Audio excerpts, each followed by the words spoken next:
Hello, I'm the Smoking Cheddar, and I'm dressed very silly. But you probably already knew that. So, what is today? Today, we're going to start a new series. I figured I would try this last year. I recorded this episode 6 or 7 times, hated every single one after editing, and deleted every single one of them. So I'm hoping that the new year will bring me some minor inspiration. We're talking about unit builds. So unit builds is a set of videos I will now be doing while we wait for the update to come, which will give us our Navy technology or an expansion in the current tech trees, which will include Navy, whichever they decide to go with. So we can do a deep dive on that. But that's obviously going to be later in the year, hopefully. In the meantime, one of the most asked questions I receive is what should my trained skills be for these officers? Now, in order to answer that question, we first need to look at the unit and how you're using the unit and what your intentions are with that unit. And because I attempted a 2-hour video, which I have subsequently deleted, to explain how to choose trained skills, I figure the best way to teach how to choose trained skills would be by example. So in this case, we will be looking at a tank build I call the Scout. It requires a light tank. Now, in this video, much like the deep dives, we'll be looking at the tech tree, we'll be looking at the unit, we'll be looking at the officers, but we'll also be looking at the trained skills and how all of that comes together and how we would like to use the unit. Except, unlike the deep dives, we'll be addressing this in a slightly different order. We'll be addressing it in what we want the unit to do and how the unit works first. So, the Scout. What is it and what do we want? It's a high mobility light tank with a low to low medium amount of survivability, high individual attack. We're looking for very, very fast movement speed, and we'll be looking at associated skills which will either increase the survivability or the movement speed. And then we'll be looking at the train skills, and we'll be looking at how we can increase the individual attack damage of the unit. Now, that's the unit. How specifically would we then use this light tank? Well, it's not going to be particularly good in an AG, but if you have 3 or 4 units in different AGs and you are constantly replenishing them, this unit might be a very good unit for you to use as an individual unit. So something that you can micromanage on the battlefield while there's a larger combat at play. You can use this to flank enemy maneuvers, position it to take down enemy aircraft, or you can use it to hit enemy supply chains of reinforcements. In a more defensive role, you'll be able to use this to pop out of the base, fire several rounds at a target, and withdraw before the enemy even knows what's going on. This isn't going to be a very high damaging unit in terms of skill damage. Its goal is not to rack up mass casualties in a long standoff battle. This unit's goal is to leave the base, go to a target location, no matter how far away or how close, attack a unit, deal damage, and withdraw before anyone even sees it. So, we'll look at the advanced tech tree. We're also going to look at the modern tech tree, because in order for these builds to work, we're going to assume that you've already completed or at least got to the end of the advanced tech tree, and you're now looking to expand your tech. So, are you ready for a new set of videos? Because we're about to talk about unit builds. The Scout. And if you do have any future ideas or things you'd like to see in terms of build, please feel free to leave a comment. And as always, before we go any further, make sure you've got yourself a drink. Your partner is busy watching The Last Christmas or whatever it is that your partner wants to watch. Your headphones are in, you've got snacks, you're comfortable. We could be here for 20 minutes, we could be here for longer. And as always, guys, I do not know everything about Warpath. I'm merely a talking head on the internet that apparently some of you listen to from time to time. So if you have a build that works better, that does the same thing, by all means let me know. Put it in the comments section so other people can know. If you think you've done better, you're probably right, you probably have done better. I don't know anywhere near as much as what most of you know. Always assume that's the case. Anyway, let's look at the 2 tech trees first. So first up is the advanced tech tree. Now we're going to assume that you've either completed this tech tree or at least done the bare minimum for it. So we're going to mostly be looking at the picture tech in both tech trees, as you'll be aware of what types of things you can and cannot unlock through these trees regardless. So for the light tanks, we're looking at special ops in the advanced tree. When a light tank, medium tank or main battle tank enters combat, increase the firepower by 15% for 4 seconds. So we're looking at an increase in firepower straight off the bat. And modern fire control systems increases the tank and helicopters, troops, normal attacks and critical strike rate by 5% and critical strike damage by up to 50. So if you weren't aware, for whatever reason, critical strike damage from a critical strike hit is 150% of damage.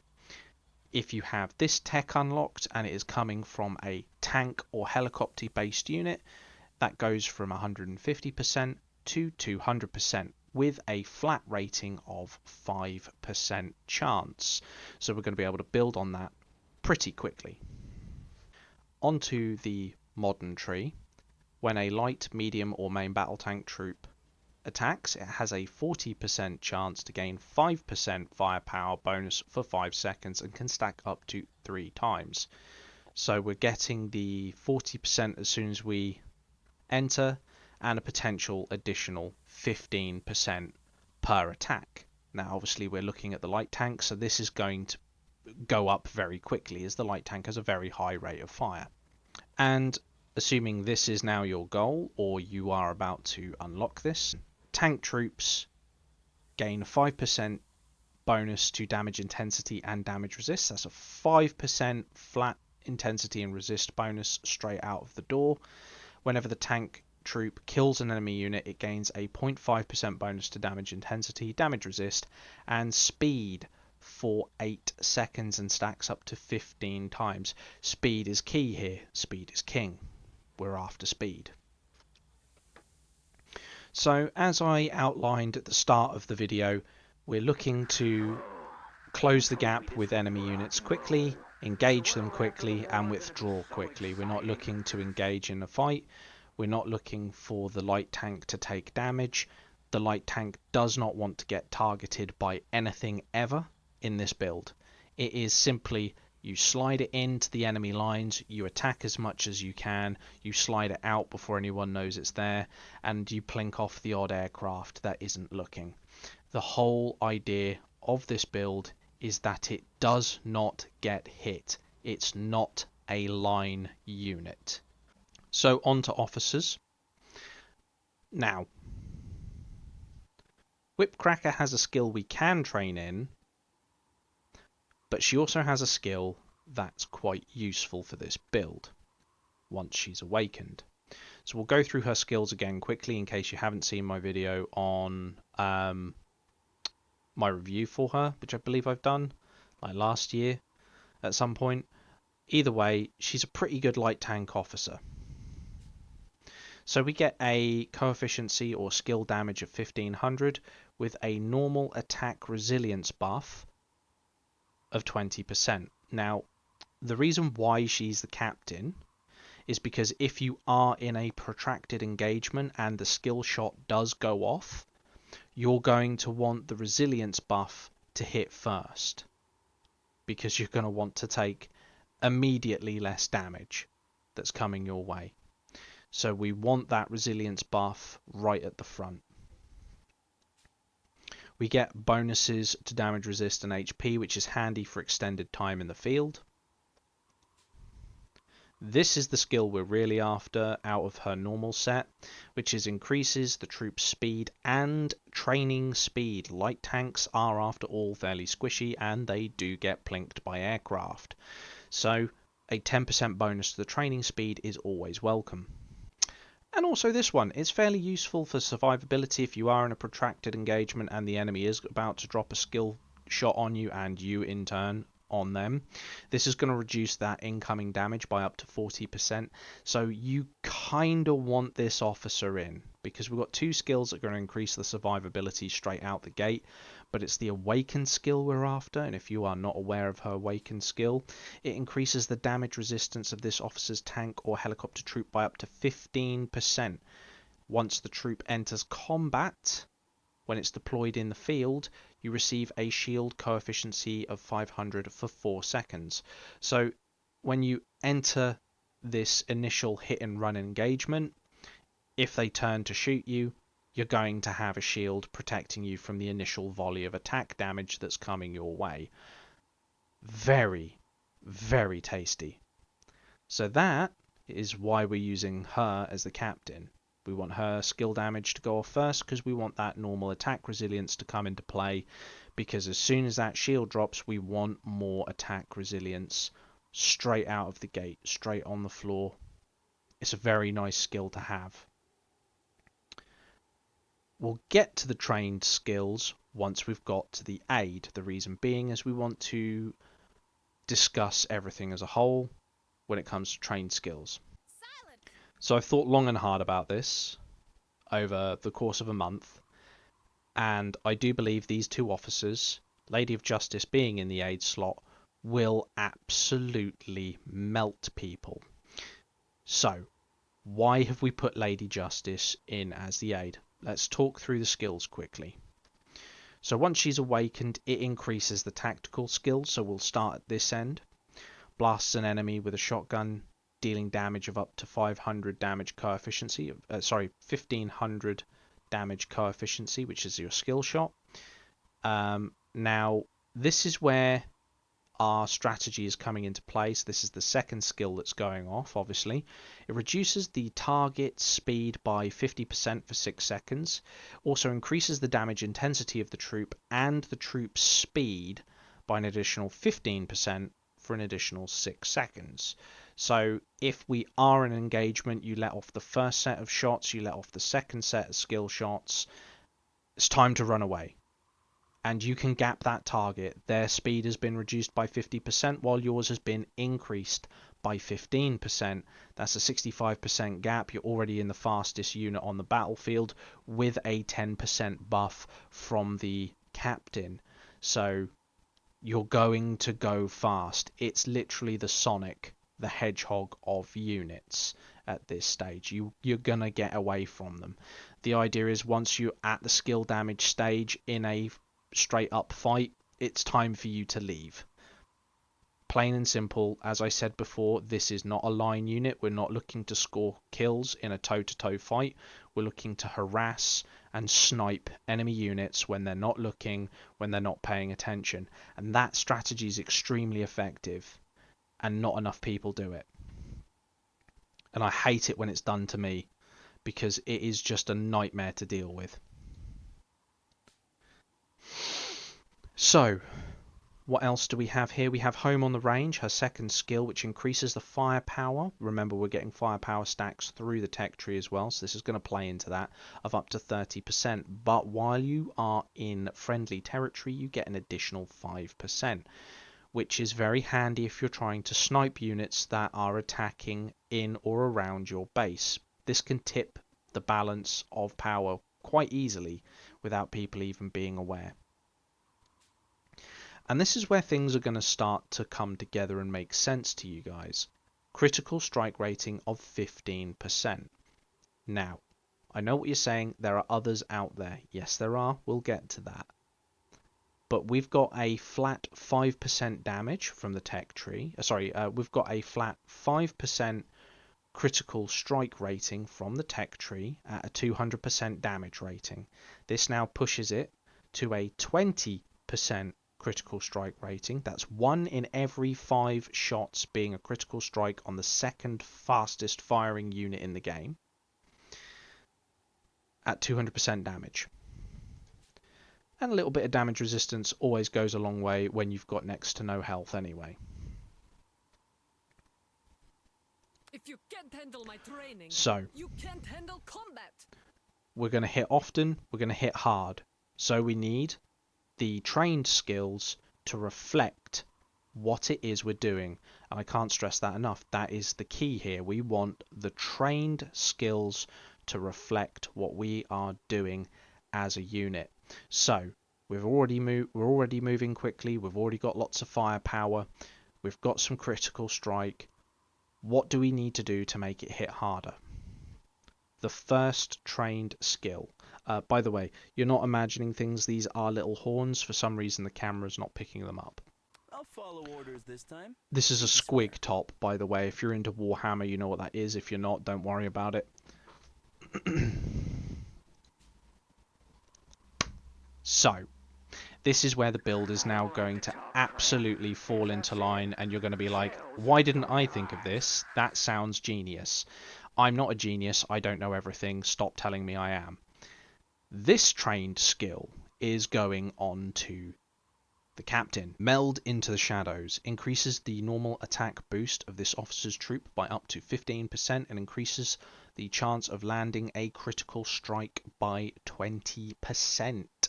20% on top of the 20% we already have. That's a 40% critical strike increase just by virtue of adding this.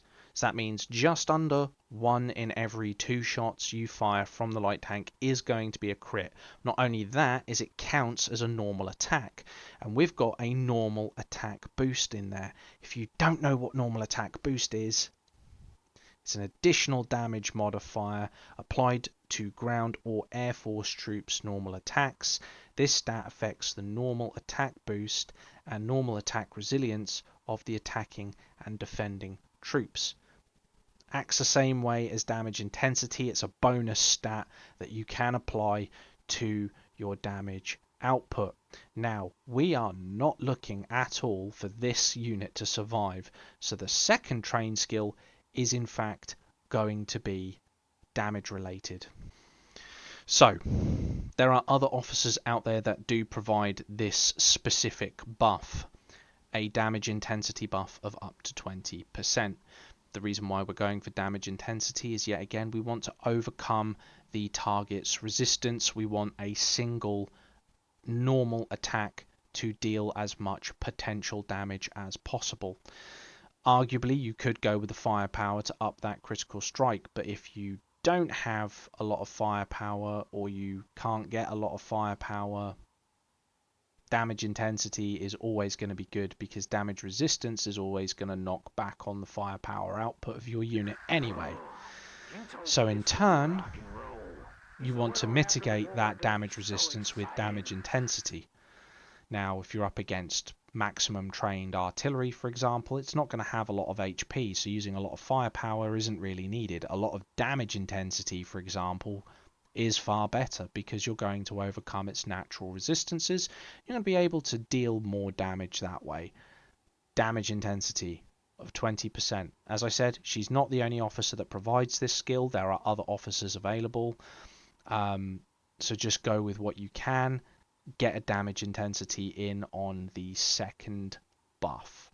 Now, if like me, you're a light tank casual enjoyer, there's probably a high probability you're not running infantry as well, because generally you're only doing one or the other because of the output in line battles.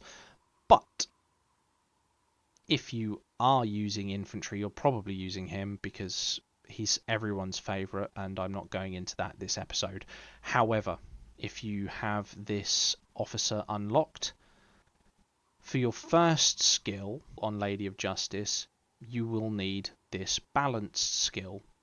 Why? Because it gives you a damage resistance and it gives you a damage intensity of an additional 10% either way. So you're able to really push the boundaries of damage intensity. Now, not everyone is using him. So, if you aren't using him, we have here normal attack boost buff. So we're going to stack that normal attack boost.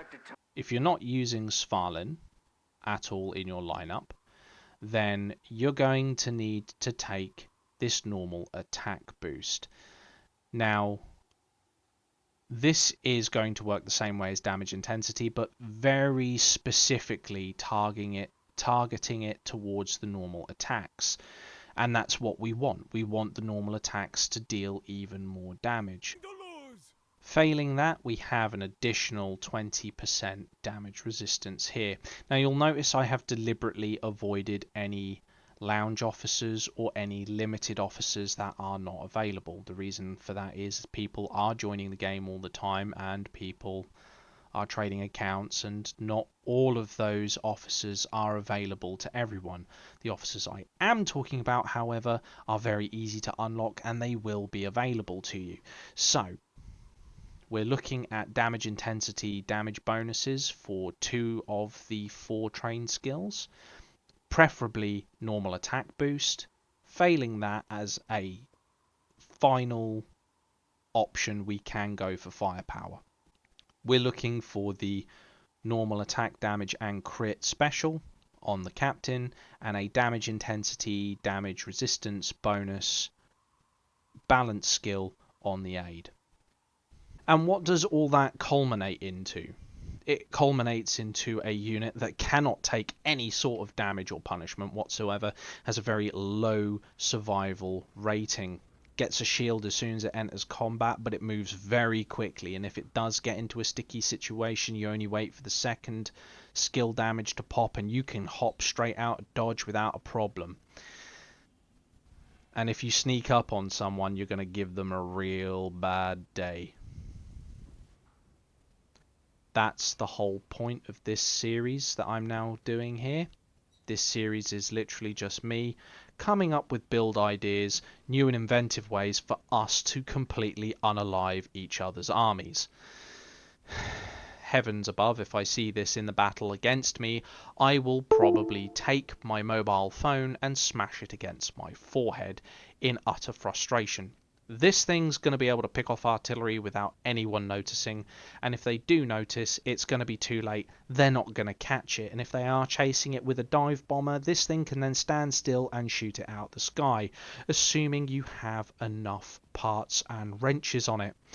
So that aside, you're probably going to want to invest heavily in parts and wrenches, as we're not going to have a lot of HP and we are going to rely heavily on the unit's firepower as a base of damage, using the damage intensity bonuses through the officers in order to overcome the damage resistances of our targets, and relying, like I said, just on the natural amount of firepower that we can provide. This unit is going to be fairly strong. If you put it in an AG and it gets targeted, it's going to get whacked in about 5 seconds flat, maybe less. But if you are operating it as a solo user, and you are using it to target and snipe people, even to defend your base, this thing, they're going to learn pretty quickly is nasty. And I've come up against hard light tanks before, and I've always thought to myself, you could make that better in so many ways. And I believe this is one of them. So, this is the Scout. A light, fast attack vehicle with punishing firepower for units that it crosses its path with. Is it going to be any good in a base defense scenario? Probably not, but it does have AA capability, so it is going to shoot at incoming aircraft. Not too bad there. Is this going to be any good in a battle? Large-scale battle? Probably not, unless you're micromanaging it and you're coming in from the side, you're picking off reinforcements, stuff like that. Is this thing going to be any good at destroying an enemy base? No.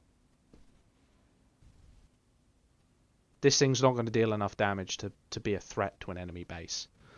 This is purely field sniping and moving fast. You could probably defeat it with it's supposed to counter a helicopter. You could probably defeat this with a helicopter that hits hard enough, because you've only got to hit it once and it's going to be absolutely smashed into the ground, which does make it sound counterintuitive. But what you've got to remember is we're looking at alternative game mechanics with this series. We're looking at alternative ways to do things in order to spice things up. Is it going to be a waste of statues? Probably not. Is it going to be absolutely hilarious if you pull this off? 100%. Why am I not doing this? Because I've invested so much goddamn time into infantry that I'm kind of stuck there now. We will address the infantry issue in later episodes. I've been Smoking Cheddar. You've been very patient. Remember to drink your drink. If it's a cup of tea, make sure it hasn't gone completely cold. If it is coffee, please drink that even faster. Coffee is sacred amongst all of us. Remember, a link to the Discord will be in the description box down below in the video. Only join it if you're prepared to donate a pizza to the rules. Follow the instructions on that page or you will not be able to see the other rooms. You will be mocked by everyone in voice chat. We do play other games in there as well. You're more than welcome to come and sit in and watch and ask. But if we are in the middle of Helldivers and it sounds like things are hairy, try not to ask me a question about Warpath while I'm tits deep in Illuminate screaming for my mother.